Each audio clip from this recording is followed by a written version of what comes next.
Governor, with all due respect, that did not answer my question. And every time I say this, something shifts in the room. I've said that sentence more times than I can count, during interviews, in press rooms, and in rooms where I was the only woman asking anything that made people uncomfortable. And in those moments, I'm no longer just the journalist. I become the young northern Nigerian female who is trying to be difficult. I remember one particular interview, I asked a follow-up question, clear, direct, and necessary. And before I could finish, the response came, why are you being aggressive? Aggressive, not thorough, not professional, not persistent, but aggressive. And I started to notice a pattern. When a man asks the same question, he's described as confident, sharp, fearless. But when a woman asks it, she's difficult, disrespectful, too much. So I had to ask myself, is the problem the question or the woman asking it? Where I come from, we say, gaskiya ba ta da tsoro, she's fearless. But I've learned something else. Truth may not be afraid, people are.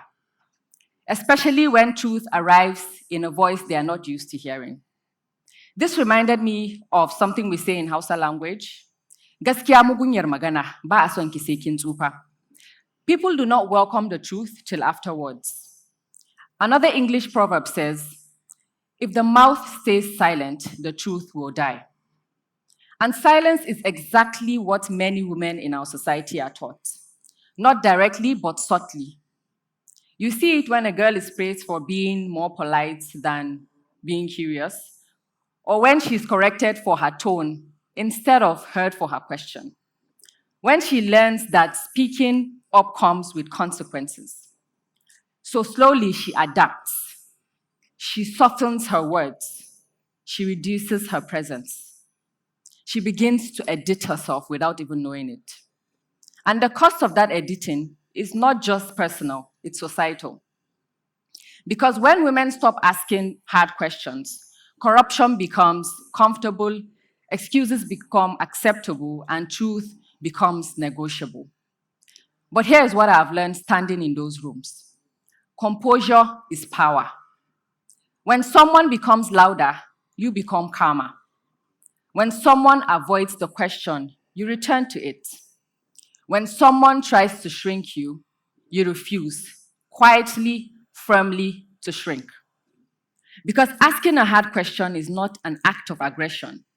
It is an act of responsibility. And we need more of it, not less. Because somewhere right now, there's a young girl watching. She's paying attention. She's learning what happens to women who speak clearly. And she's deciding, will I become that or will I stay silent?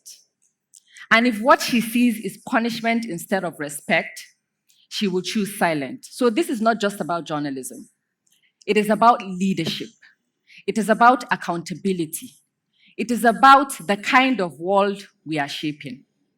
Because authority is not weakened by questions, it is revealed by them. So the next time a woman asks a hard question, instead of asking, why is she so aggressive? Maybe we should ask, why does this question make us uncomfortable? Because truth does not disappear, it does not fade, and it does not die. It waits for someone who is brave enough to speak it.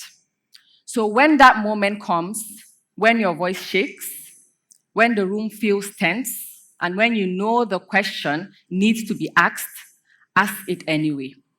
Your voice is not a threat, and your clarity is not aggression. Your question is not disrespect in any way.